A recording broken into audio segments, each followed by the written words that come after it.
From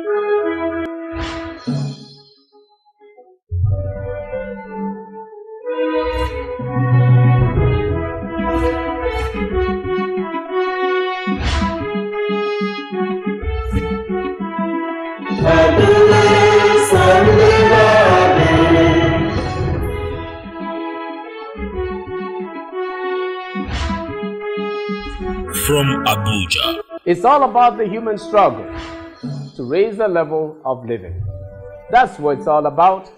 I'm Magnus Packle, and this is Magnus Packle GBA.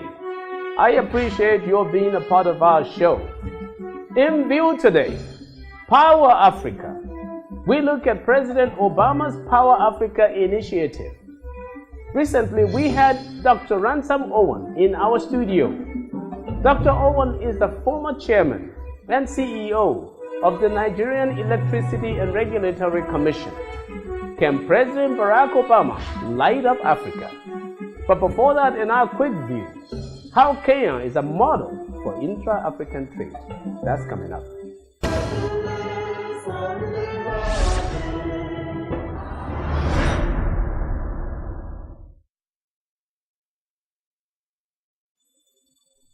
Kenya, an East African country with a population of around 44 million people, is known for its robust tourism industry and stable democracy in relation to other African countries. Kenya was recording strong and steady economic growth rates, averaging around 6% from 2004 to 2007, before the disputed 2007 elections worked to slow it down to about 1.5% in 2008. Recently, Kenya has bounced back as real GDP growth is now cresting 6% again. The success of Kenya in regional economic integration is extraordinary in Africa, especially as it is a model among the East African Community (EAC) countries and common market for East and Southern Africa COMESA countries. Around 48.4% of Kenya's exports, comprising mainly tea, horticulture, and coffee, go to African countries, accounting for around $250 million worth of exports. Around 33.9% of these exports go to COMESA countries, according to Kenya National Bureau of Statistics. About 10% of Kenya's imports, comprising mainly oil, transport equipment, and manufactured goods, are from within Africa. Kenya is ranked the highest exporting country among the 19 COMESA countries and the 5 EAC countries. Besides Kenya's advantage of being strategically located as a gateway into East Africa through Mombasa Port, the country had taken strategic economic policies aimed at developing constructive regional relationships, including the early creation of free markets, which attract indigenous and foreign investors to the country. In addition, Kenya established the Ministry of East African Community solely for diplomatic engagements and coordination of EAC affairs. Kenya has been ranked as having the most vibrant and dynamic private sector within EAC countries, according to the World Bank. With the establishment of the Export Promotion Council, EPC, Kenya's government has been giving priority assistance and information on global export opportunities to its private sector to maximize the potentials of new and existing exporters. Recently, Kenya received a high-powered trade delegation led by President Goodluck Jonathan from Nigeria. President Jonathan traveled to Kenya with a team of 100 of Nigeria's top business people. Other conscious efforts Kenya's government is making toward encouraging intra-Africa trade include establishing friendly relationships with other African countries, including the waiving of work permit fees for EAC citizens, as it issued around 2,755 work permits between 2011 and mid-2012, focusing on cross-border infrastructure development projects to improve efficient regional movement of goods and people, among others. Still in view, the Power Africa Initiative. But up next in our Hidden Economics, the 80-20 rule.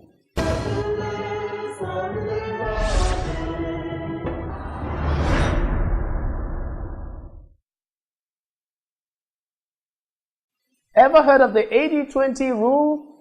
In 1906, Italian economist Vilfredo Pareto created a mathematical formula to describe the unequal distribution of wealth in his country. He observed that 20% of the people owned 80% of the wealth. Quality management pioneer Dr. Joseph Joran, working in the United States in the 1940s, recognized a universal principle he called the vital few and trivial many. Since then, economists have used it to talk about the 80-20 principle, where in any situation, roughly 80% of the work is done by 20% of the people. 80% of accidents are caused by 20% of motorists. 80% of the income is contributed by 20% of the customers. 80% of the beer is drunk by 20% of beer drinkers. 80% of the crime is committed by 20% of the criminals. 80% of the good comes from 20% of the people. 80% of the bad image comes from 20% of the people. It is then possible that in government, 80% of the corruption is done by roughly 20% of officials. How important are you? Are you a part of the 20% that bring 80% of the good image, or are you a part of the 20% of the people that commit 80% of the crime, or even drink 80% of the beer? Our Hidden Economics for you.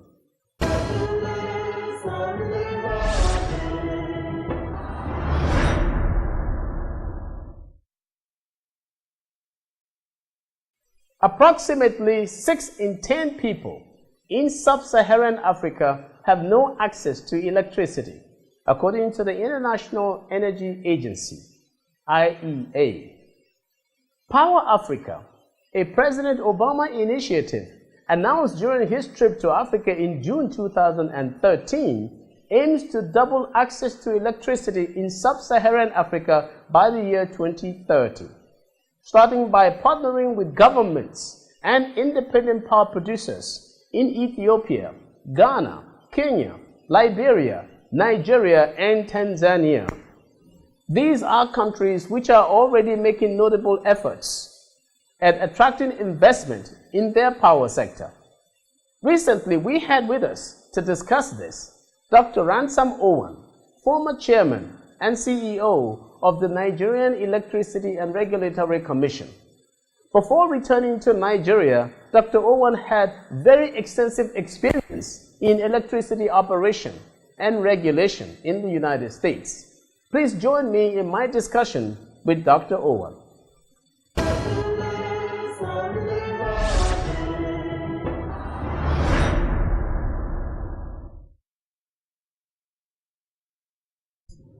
Now, Dr. Owen, thank you so very much, for being in our studio. We're pleased to have you. And we want to talk about power in Africa, electricity supply and distribution, and transmission, all of that in Africa. As you know, I think probably more than like 2/3 of Africa is without electricity.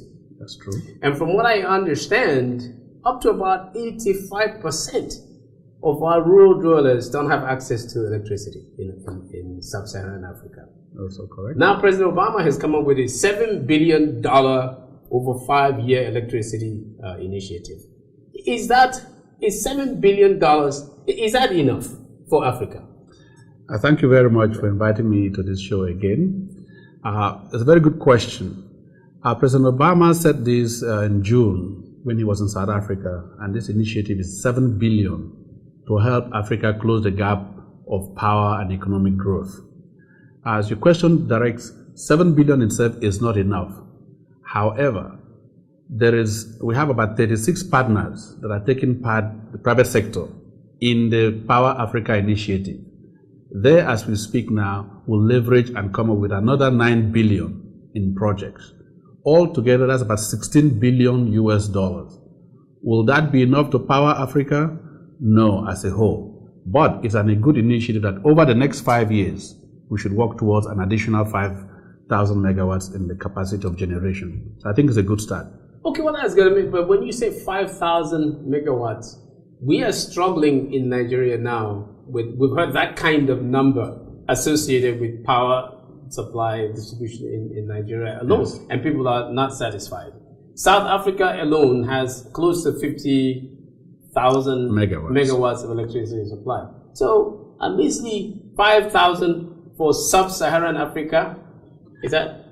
Well, I think we have to look at it country by country. Okay. In this initiative, they have 6 countries that are part of the initiative. Nigeria is one, Tanzania, Uganda, they're all part of it. Yeah. Most of these countries are currently generating maybe less than 2,000 megawatts. Okay. The biggest generator is Nigeria, with about 5,000 megawatts and climbing.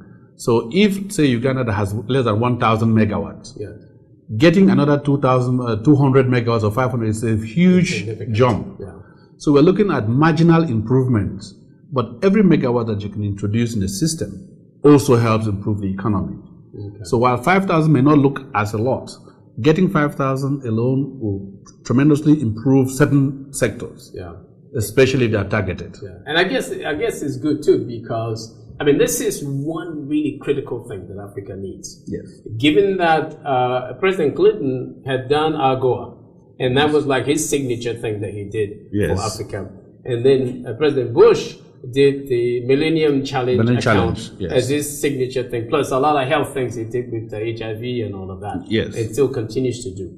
And so for President Obama to come with power, which is supposed to be the basis bedrock. for the bedrock for all the industry and development, maybe it is critical. And while you're right, the 7 billion may not sound big enough, but if it is a catalytic, then maybe that's good. Now, when the countries come, how do they come? How does this unfold? How does it get? How do they participate? Out? Yeah. Yes. Thank you very much. Country, yeah. What the initiative entails is that about 5 or 6 U.S. agencies are involved. Okay. The United States agency, USAID, is a secretariat that controls most of it. They have about 5 billion to control directly about it. The U.S. Exim Bank is also funding the initiative. They too are interested in buying America.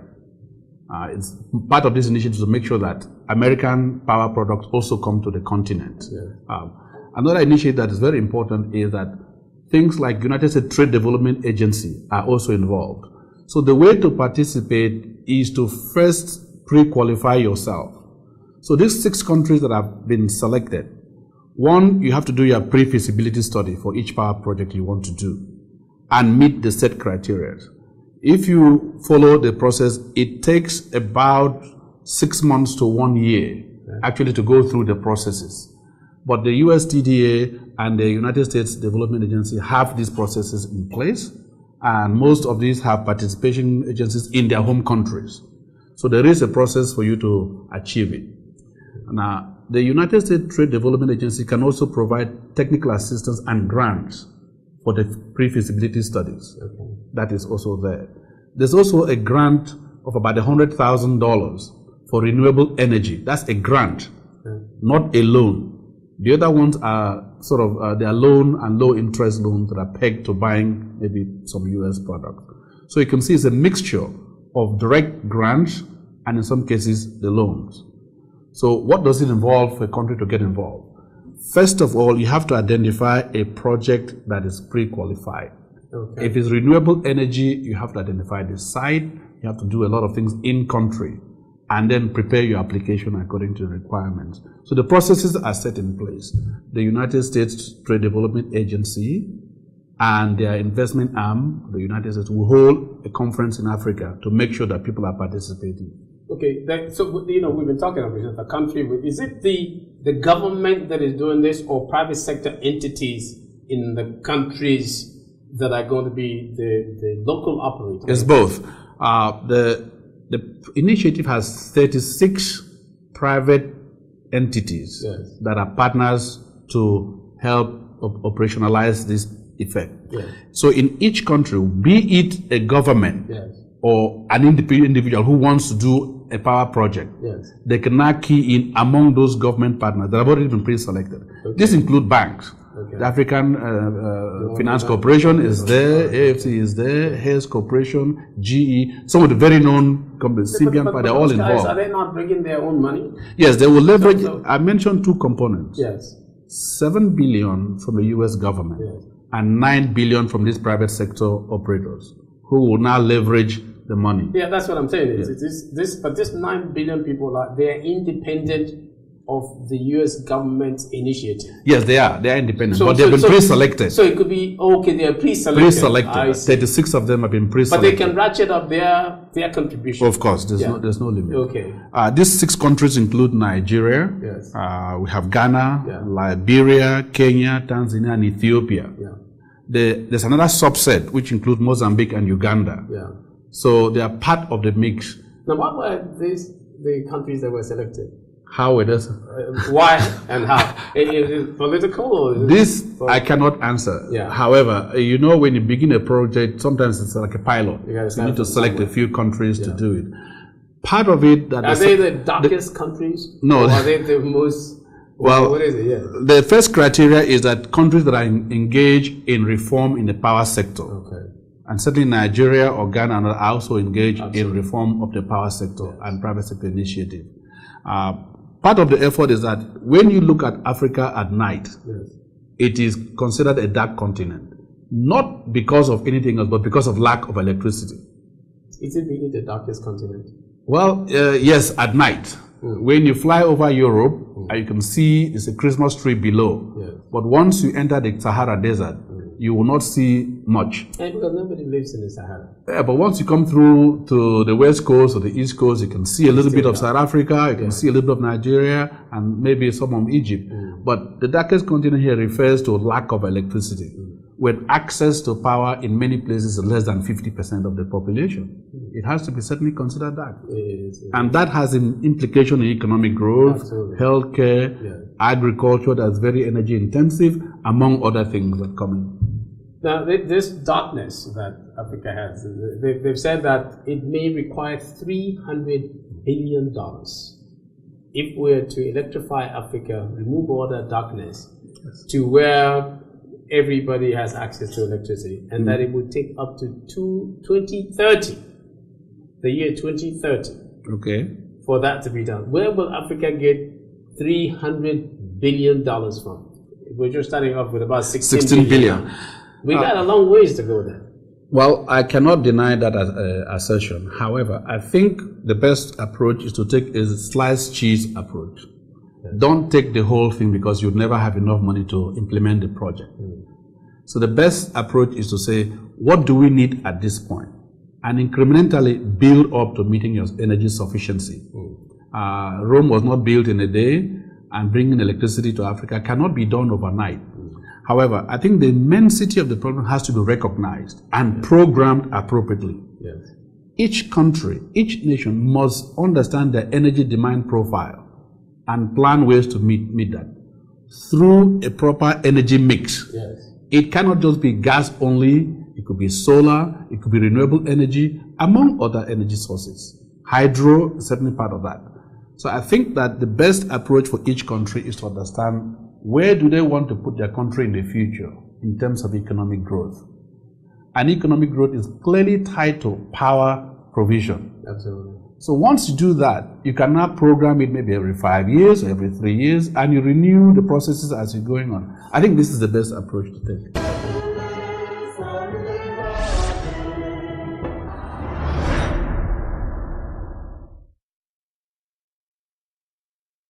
A look at key sub-Saharan African countries' power availability compared with developing countries in other parts of the world will reveal a shocking need for urgent attention in sub-Saharan Africa. For example, Ethiopia, with a population of around 91 million, has a total electricity installed capacity, TEIC, of only around 1,180 megawatts. Ghana, with a population of around 26 million, has a TEIC of around 1,985 megawatts. Kenya, with around 44 million people, has a TEIC of around 1,706 megawatts. Liberia's population is about 4.5 million.